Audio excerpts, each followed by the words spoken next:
It's been about a month since we received our 15-inch MacBook Airs, and now that we've had a lot of time to test it out, to use it, and to compare it to the 14-inch Pro, this is my updated, honest opinion on which machine you should get. And right at the get-go, I will just tell you that it doesn't really make sense to buy the 15-inch, but you still might want to buy one. Now, you guys could see that the 14-inch is clearly smaller. I mean, it's called 14 inches, but size-wise, it's surprising how much smaller it is. But with that, it is thicker and heavier. And I wanna say that is one of my favorite things about the 15-inch Air. Using it, holding it the last month or so, this thing is impossibly thin and lightweight, and I love it. Now, the 14-inch isn't bad, but when you have both of them side by side, or if you're holding this, moving around with it, I mean, you feel that difference. Now, this thing has a lot more packed into it. We've showed you guys the dual fans that are in there, the 6-speaker setup that is in there. Well, it is impressive what they managed to pack in, including the display as well. Along with that, we have all of the extra ports, and I think the one thing that I miss on the 15-inch Air is that lack of an SD card slot. Because of that, you will need to buy some accessories if you work with slots, maybe a hub. And I did a full video on the 13-inch Air, the best accessories, which you guys can go and check out. But with a 14-inch, you have all that, and you have the HDMI.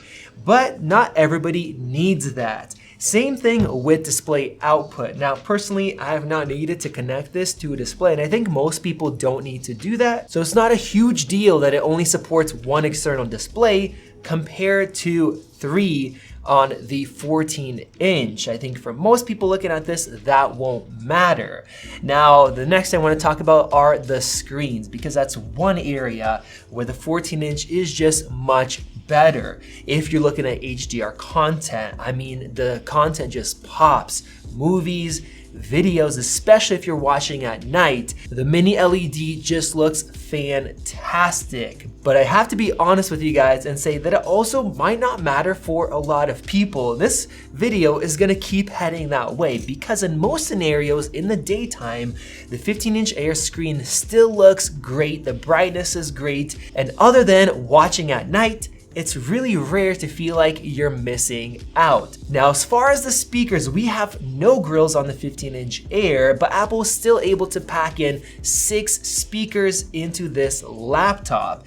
And the difference compared to the 13-inch with 4 is massive. We had a separate comparison there, and using it, I was happy all the time. The volume is great if you're watching movies. It sounds really good, but with that said, you never get that experience or that thought where like, wow, this sounds incredible, like you get with the 14-inch, because the woofers just get so much deeper, the mids sound better. Here's a sound comparison for you.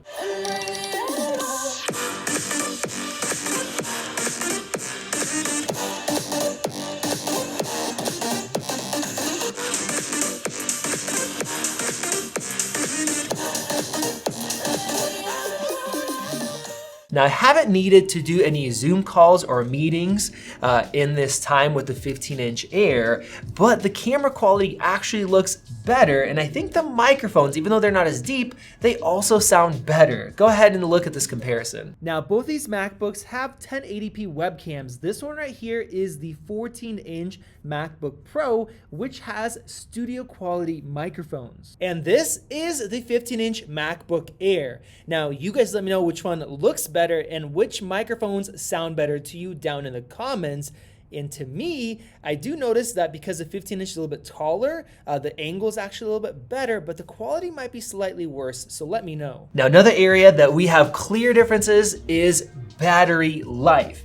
The 14-inch Pro isn't bad. You can get 8 to 9 hours of battery life with real world mixed use. I know Apple quotes just a battery life with some web browsing, but that's very simple tasks. Whereas the 15-inch Air, you'll get 10 to 12 hours of battery life. And then if you turn on the low power mode, which I did a full video on that can extend up to 20 hours of battery life for this machine, because it has a large battery, even though it's thin, and it saves a lot of power with the M2 chip instead of the M2 Pro. So if you care about battery life, the 15-inch Air is definitely the clear winner. Now, before I get into performance, I want to talk about just the general usability and the form factors. I mentioned it a little bit, but this thing is just so pleasant to take with you, to use, to hold. I think it's an ultimate laptop for web browsing, emails, web apps that are simple. It is just so nice to use compared to this, which is a little bit clunky or a little bit heavy. Not bad, but it is just not as sleek as the 15-inch Air. And that's what I love about it the most. Now, getting into performance, of course, we have the M2 Pro versus the M2 chip. And a lot of people wonder, well, is the M2 chip enough, or should I spend some more money and get the M2 Pro? Now, the interesting thing is, once you spec up the 15-inch to have 512 gigs of SSD to match the SSD performance, because the base 256 actually gets about half of the performance, and you upgrade the RAM, well, the price tag is very, very close, and you can actually buy the 14-inch discounted on Amazon as well. I'll have links to that and a discounted 15-inch Air down below. If we look at single core performance in Geekbench, it is basically the same.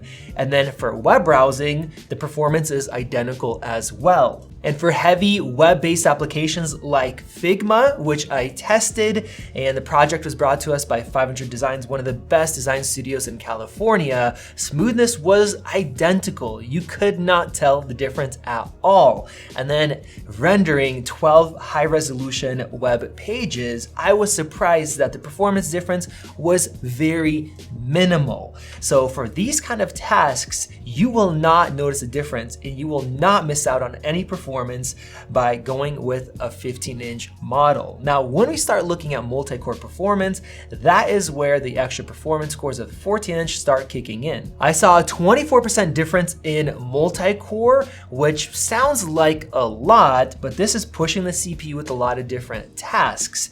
And just using the computer, it feels great when you're pushing it. Now, if we push the CPU to the max in Cinebench, the difference is a lot bigger, close to 40%. And that's because the 15-inch Air doesn't have a fan and it throttles, but even when it does throttle, it doesn't slow down by a crazy amount, because this is a long stress test. Now, in terms of graphics, for metal computing, we had a difference of 60%.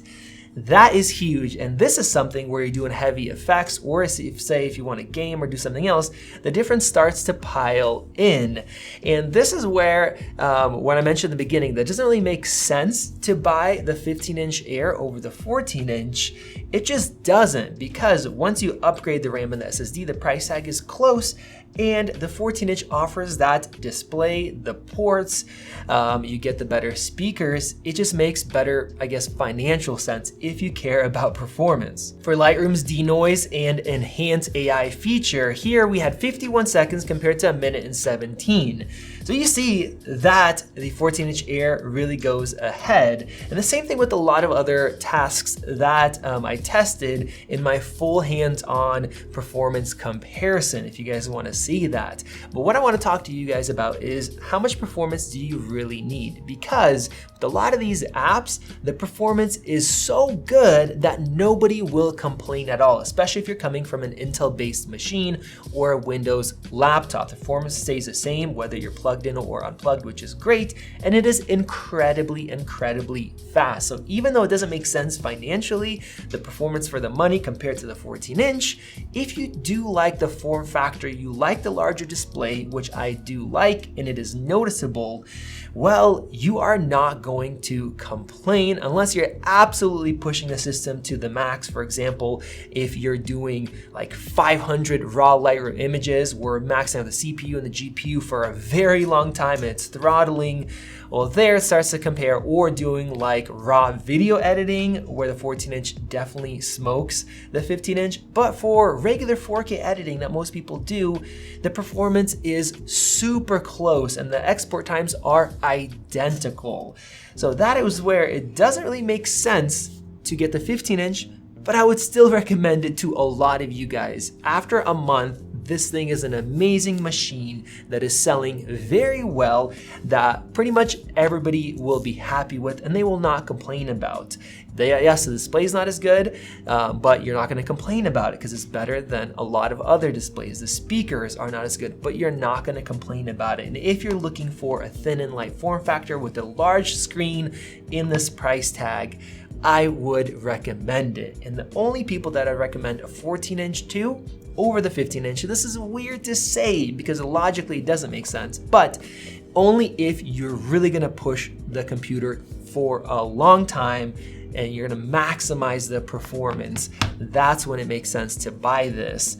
But even though it is better, I think for daily regular use, I would go for the 15-inch MacBook Air. And it kills me to say that because I love performance, but this thing is just such a nice, well-balanced package. So after a month, I would say I would highly recommend the 15-inch if you're looking for something like this. Now you can go ahead and check out my full detailed comparison right over there if you guys want to see it. If you want to see how this compares to a Windows laptop in depth for performance, let us know. Click the circle above to subscribe and I'll see you in the next one.